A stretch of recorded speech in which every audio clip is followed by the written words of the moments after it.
Bismillahirrahmanirrahim. Assalamualaikum warahmatullahi wabarakatuh. Alhamdulillahirrahmanirrahim. Wabillahi wa ala alihi wasallim. Sebelumnya perkenalkan, nama saya Dwi Putra Rahman Dahlia. Saya dari jurusan Teknik Elektro dengan prodi S1 Teknik Elektro dengan NIM 20053 dan 26403. Di video kali ini saya akan mempresentasikan mengenai pemanfaatan pembangkit listrik tenaga surya dengan menggunakan simulasi MATLAB Simulink, dan sekaligus menjelaskan mengenai simulasinya. Dari sini sudah saya buatkan mengenai untuk rangkaiannya kurang lebih seperti ini. Jadi terdapat 10 beban dan ada beberapa panel surya, yaitu saya setting panel surya sebanyak sekitar 9 panel surya dengan irradiance 100. Baik, sebelum menjelaskan mengenai simulasinya, pertama-tama saya akan menjelaskan mengenai beberapa apa yang harus diperlukan sebelum kita melaksanakan atau membuat simulasinya. Untuk judulnya yaitu pemanfaatan pembangkit listrik tenaga surya PLTS sebagai suplai daya sekunder untuk Asrama Putra Universitas Negeri Malang. Jadi sebelum membuat simulasinya, pertama-tama kita harus tahu apa saja beban yang digunakan dalam simulasi ini. Jadi seolah-olah di Asrama Putra ini terdapat 10 beban, yaitu ada 4 lampu kamar, yang kedua rice cooker, kipas angin, televisi, lampu belajar, dan dispenser, dan penggunaan stop kontak. Dan masing-masing jenis beban ini membutuhkan daya yang berbeda-beda. Yang pertama ada lampu kamar, yaitu satu lampunya itu sekitar 12 watt. Jadi untuk pemasukan tegangan atau baterai yang kita gunakan yaitu sebesar 12 volt. Ya, jadi 12 volt dikali 1 ampere sama dengan 12 watt. Jadi ampere yang kita butuhkan adalah 1 ampere. Karena dia ada 4 lampu, jadi ya dikali 4. Jadi ada 48 watt dengan arus 4 ampere. Dan durasi penggunaannya sekitar 12 jam. Untuk rice cooker membutuhkan daya sebesar 200 watt, kemudian dengan arus 16,7 ampere. Kemudian ada kipas angin, yaitu menggunakan daya sebesar 85 watt dengan arus 7,08 ampere. Dan ini durasinya 4 jam ya, 4 jam. Kemudian ada televisi, yaitu menggunakan daya sebesar 50 watt dengan arus 4,17 ampere. Kemudian ada lampu belajar juga, satu lampu belajar membutuhkan daya sekitar 12 watt, sama seperti lampu biasa ini. Jadi membutuhkan arus listrik sebesar 1 ampere. Dan di durasi penggunaannya sebanyak 2 jam ya. 2 jam. Kemudian ada dispenser juga, membutuhkan daya sekitar 350 watt. Jadi untuk ampernya atau arusnya itu sebesar 29,17 ampere dan digunakan selama 2 jam. Kemudian ada penggunaan stop kontak, yaitu kita asumsikan charger laptop dan HP ya. Jadi stop kontaknya dipakai untuk charger laptop dan HP. Dan membutuhkan, karena charger laptop ini memiliki daya sebesar 45 watt, memberikan 45 watt, sehingga arus ampernya yaitu arus listriknya yaitu 3,75 ampere. Kemudian untuk charger HP 16 watt dengan arus 1,5 ampere, sehingga ditotalin membutuhkan 63 watt, dayanya membutuhkan 63 watt dan arus sebesar 5,25 ampere. Jadi kurang lebih seperti itu ya. Untuk simulasinya sudah saya setting. Nah, ini lampu ya, lampu kamar 4. Kemudian ada rice cooker sama yang 16,7. Nah, ini 16,7, 7,5 dan seterusnya. Ini arusnya. Ini ideal switch atau kayak saklar gitulah, mirip seperti saklar gitu, jadi buat open circuit. Oke, lanjut. Ini untuk sumber referensinya, silakan diklik. Saya menggunakan sumber dari Shopee. Nah, selanjutnya saya akan menjelaskan mengenai kebutuhan energi dan perhitungan PLTS-nya.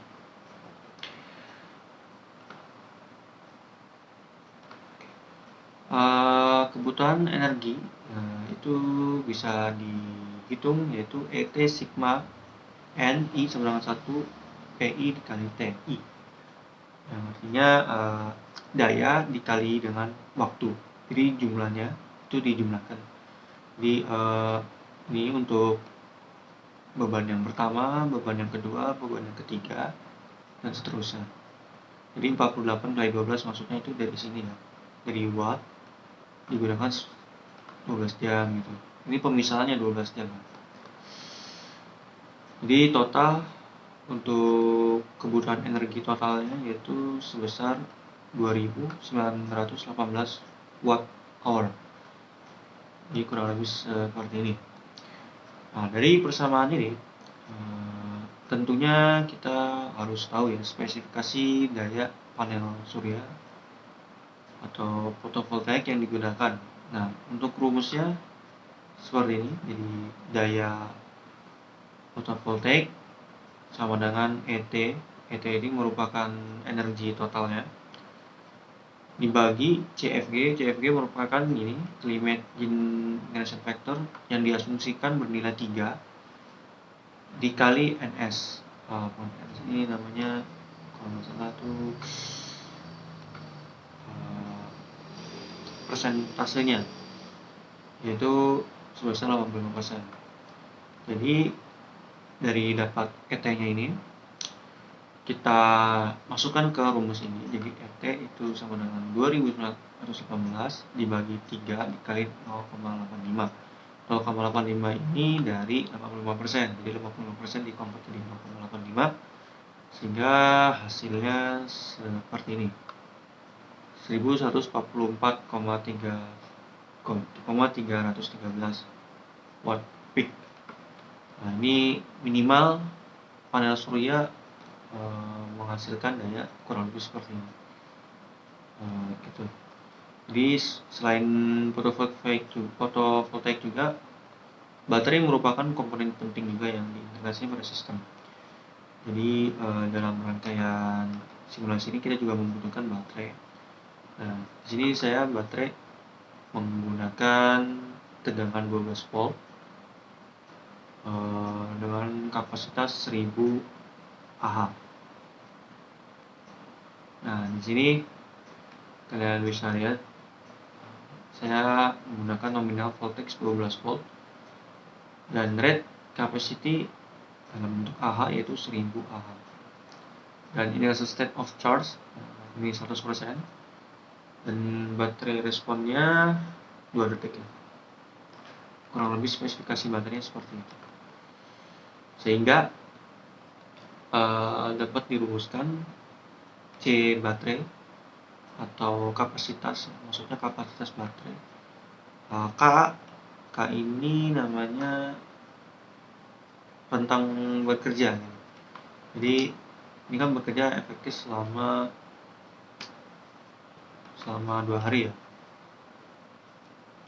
Selama 2 hari. Sehingga kita asumsikan selama 2 hari 2 dikali ET. ET ini dari ini ya, energi total dibagi 12. Nah, 12 ini dari baterai yang tadi yang saya berikan nominal sebesar 12 volt.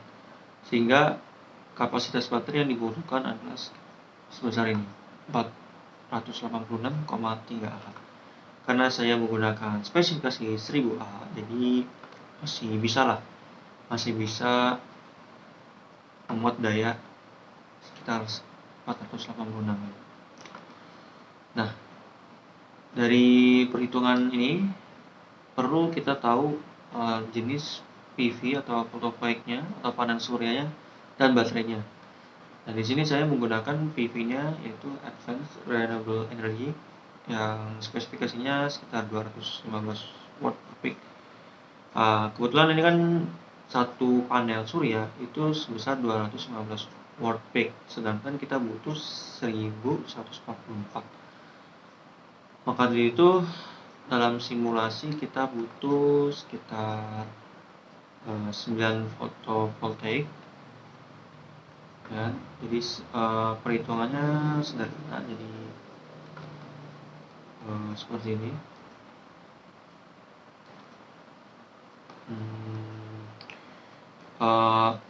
Jadi 9 fotovoltaik 9 dikali 215, hasilnya sekitar ya bisa mencukupi watt peak ini, kurang lebih seperti itu. Jadi spesifikasinya 215 watt. Kemudian baterai menggunakan IDC front terminal lead carbon dan berspesifikasi kapasitas 1000 Ah dan tegangan 12 volt. Adapun ini linknya, silahkan nanti dicek baterainya seperti apa dan PV-nya juga seperti apa. Oke, untuk selanjutnya kita akan membahas mengenai analisis simulasi PLTS MATLAB Simulator. Jadi dari informasi di atas, dari mulai komponen sampai kemudian energinya,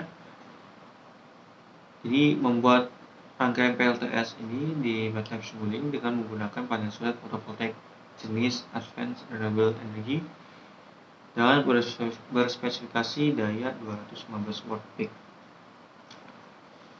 Jadi ini kan daya yang dibutuhkan dalam PLTS di Asrama Putra Universitas Liwangi itu membutuhkan sekitar segini ya, 1144,313. Jadi satunya 215, berarti kita membutuhkan sekitar 9 fotovoltaik dengan iradian 100 dan T25. Nah, mengapa seperti itu? Dikarenakan ketika hanya pasang panel surya cuma satu saja dengan iradiansi yang kurang, maka daya yang dihasilkan dari PV itu tidak kuat ya, sehingga menghasilkan daya yang negatif. Daya ini maksudnya hasil ininya, ini hasil ini hal negatif kalau misalnya fotovoltaiknya kurang gitu, tidak mencukupi untuk beban 10 beban ini ya. Jadi harus diperhatikan. Kemudian maka dari itu daya yang dihasilkan dari PV itu tidak kuat sehingga menghasilkan daya negatif, dan daya yang kurang tersebut akan dialihkan ke baterai. Jadi ketika hasil ini minus, source dari baterai ini akan berkurang ya, persentasenya SOC-nya akan berkurang untuk membackup dari daya yang dihasilkan oleh panel surya ini. Jadi seperti contoh rangkaian yang disampaikan di Spujar. Di Spujar itu ketika input iradiansinya sebesar 500, di simulasi ini akan menghasilkan daya yang negatif meskipun diberikan PV sebanyak 9 volt.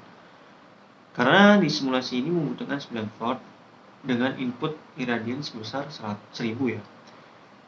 Jadi dengan hal ini jika kita melakukan perhitungan secara logika, kalau mau masukkan input iradian 500 maka membutuhkan sekitar ini ya perhitungannya. Jadi saya kan memasukkan iradiannya segini dalam fotovoltaik 9. Jadi 1000 dikali 9 kan 9000. Nah, kalau misalnya kita masukkan iradiansinya 500, maka fotovoltaik yang dibutuhkan yaitu sekitar 18 fotovoltaik. Jadi ada 18. Nah, karena ini terlalu banyak ya, maka kita input radiusnya sebesar 1000. Jadi cukup buat dayanya cuma sekitar 9 panel surya gitu. Ini kondisi rangkaiannya seperti ini ya. Ini sebenarnya ada lanjutannya ke bawah, cuman saya screenshot seadanya aja. Nanti kita akan menjelaskan di simulasinya. Oke, langsung saja kita ke MATLAB Simulink-nya. Nah, di sini ada input radius sebesar 1000 dengan panel surya yang berjumlah sekitar 9 ya. 9. Kondisi pertama yang kita analisis itu sebenarnya ada 2 ya. Yang pertama, kondisi di mana logik ini berlogika 0 dan ini 1, dan kondisi yang kedua yaitu sebaliknya, yaitu ini 1 dan 0. Nah, kita analisis di yang pertama dulu ya. Ketika panel surya ini dihubungkan dan ini tidak dihubungkan atau berlogika 0. Langsung saja kita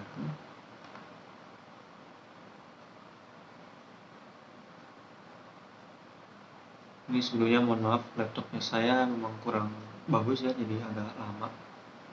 Nanti kalau misalnya kelamaan nanti saya bisa cut gitu.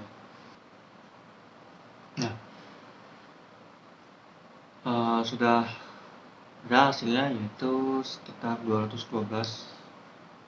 Ini dayanya, ini tegangannya, dan ini arusnya. Bisa dilihat dari analisis, karena panel surya ini mampu menghalau atau mampu menghasilkan daya yang cukup untuk 10 beban.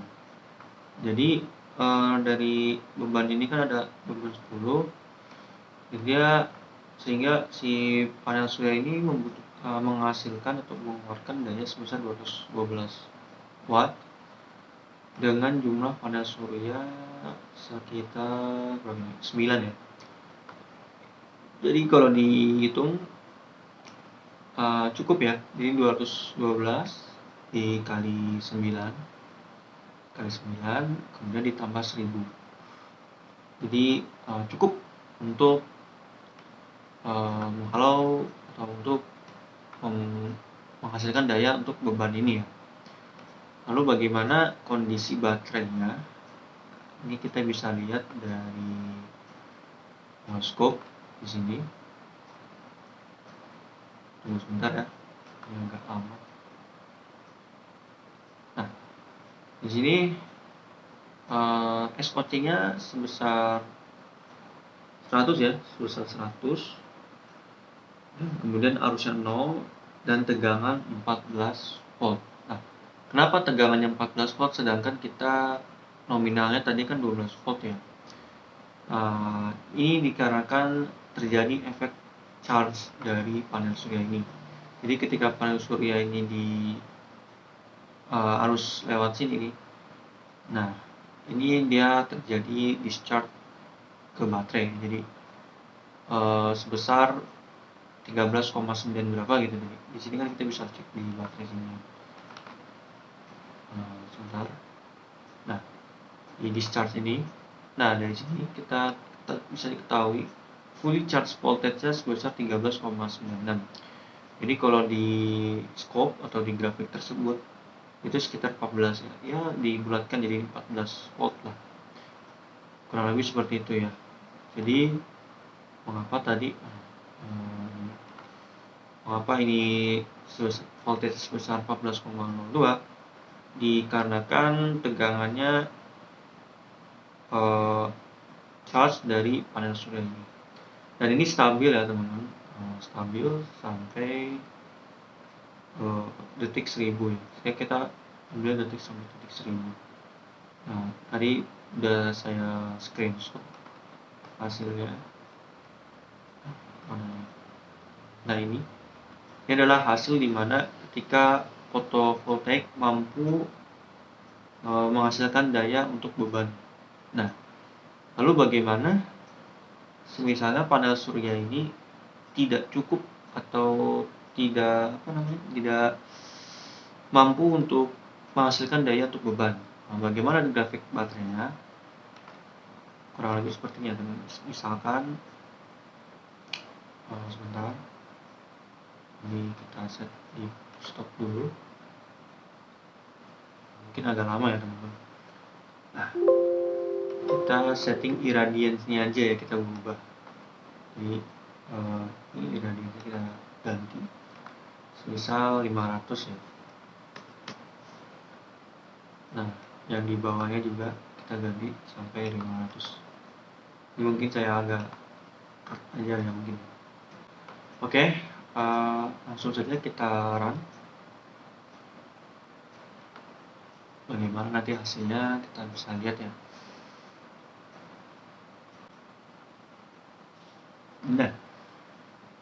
Nah ini sudah tampil ya, terbukti ini dayanya jadi minus. Kenapa? Karena daya yang dihasilkan dari panel surya ini tidak mampu untuk menghasilkan daya buat beban ini. Nah, lalu bagaimana grafik baterainya? Nah, sebentar, ini dulu. Nah, dia SOC-nya akan turun, sedangkan tegangannya tidak turun gitu. Jadi bisa dilihat grafiknya dia turun dan arus sebesar 0 ya, 0 ampere, karena kan ini harusnya di berlogika 0 ya, jadi arusnya nggak ada. Akan tetapi SOC atau persen dari baterai tersebut berkurang.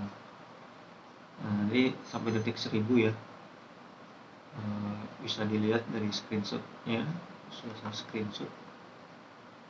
Nah ini kondisi dimana PV-nya tidak mampu untuk menghasilkan daya untuk bebannya. Jadi source-nya akan turun, tapi turunnya cuma sampai 99,99% saja ya. Karena memang baterainya kan saya setting sekitar 1000 Ah, jadi kapasitasnya besar. Kemudian juga dayanya itu tidak sepenuhnya dari baterai yang dihasilkan. Jadi sebagian dari panel surya, sebagian juga dari baterai gitu. Nah seperti itu ya. Jadi kesimpulannya dapat disimpulkan bahwa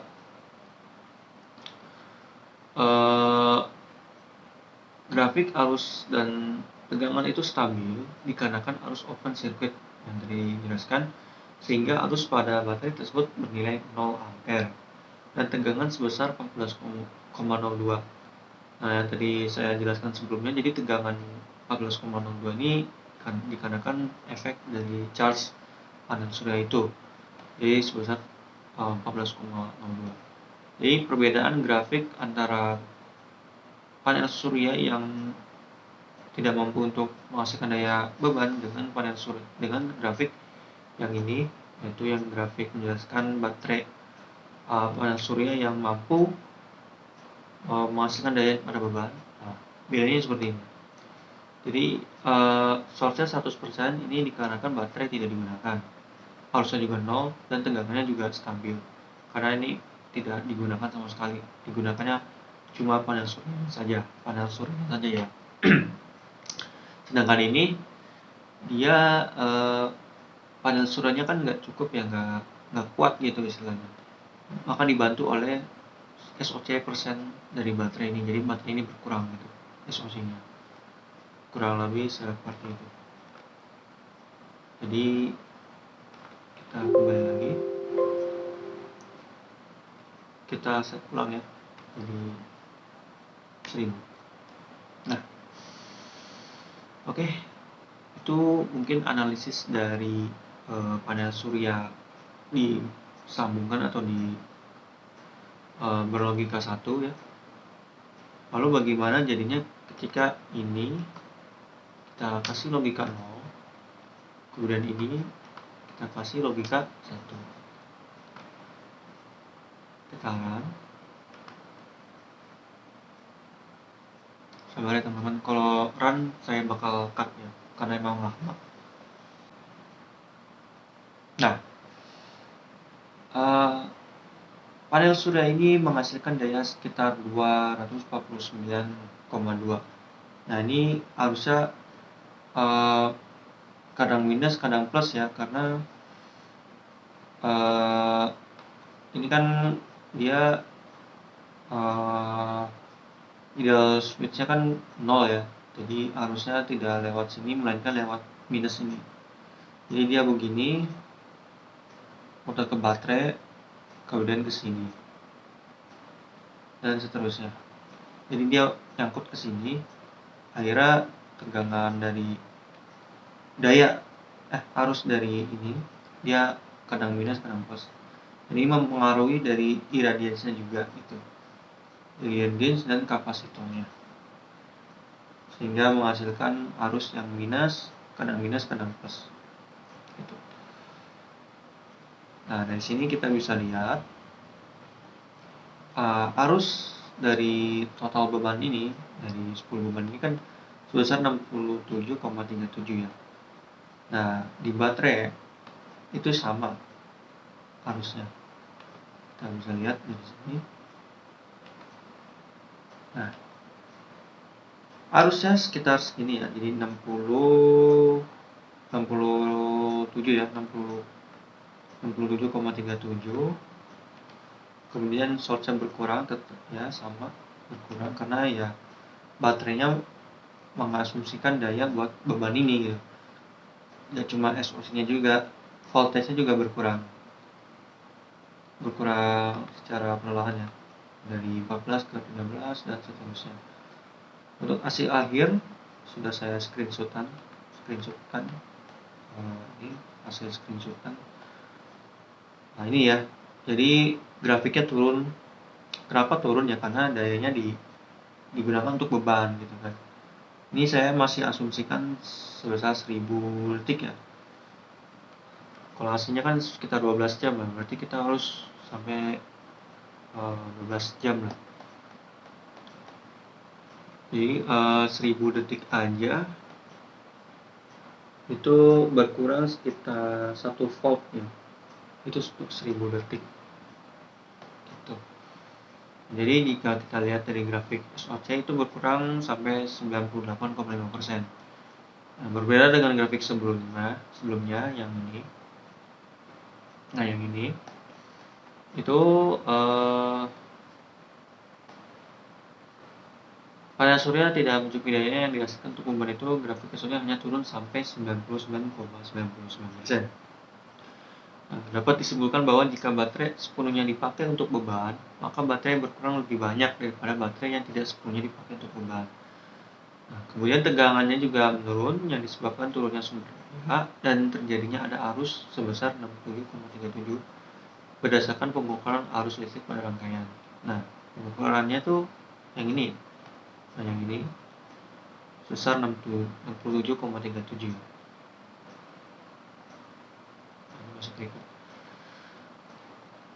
Jadi itu analisis terhadap baterai jika arusnya disambungkan ya, di sini ya arusnya. Jadi kalau misalkan ini berlogika satu, maka arus yang jalan tuh kan gini ya. Nah, begini. Dia akan muter terus gitu kan. Nah, jadi beban ini dipakai untuk baterai gitu.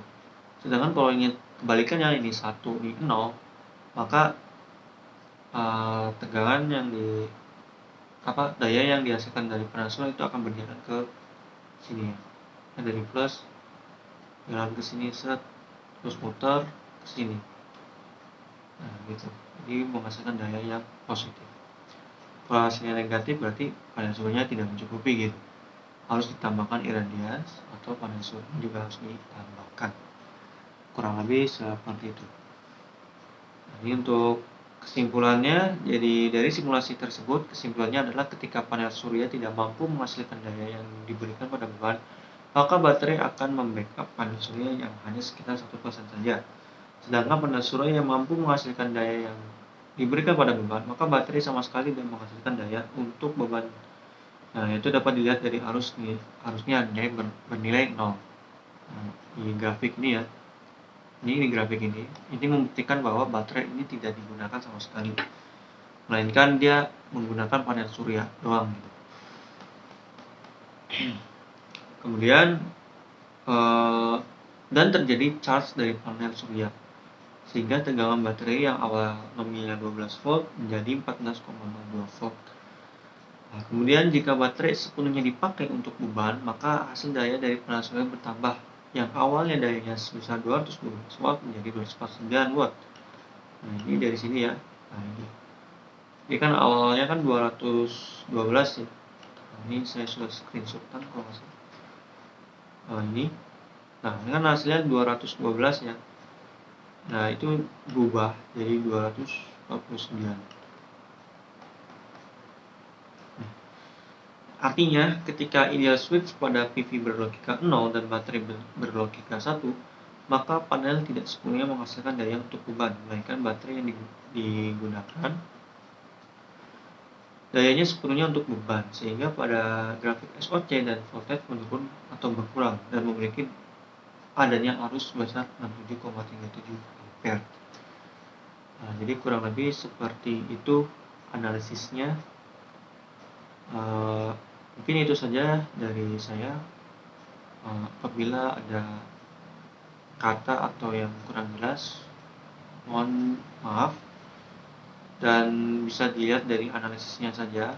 Ini nggak jauh beda dari presentasi saya videokan ini. Jadi silakan dibaca dengan perhitungan dan analisisnya. Dan ini juga sudah ada screenshotnya. Nanti di tugasnya saya akan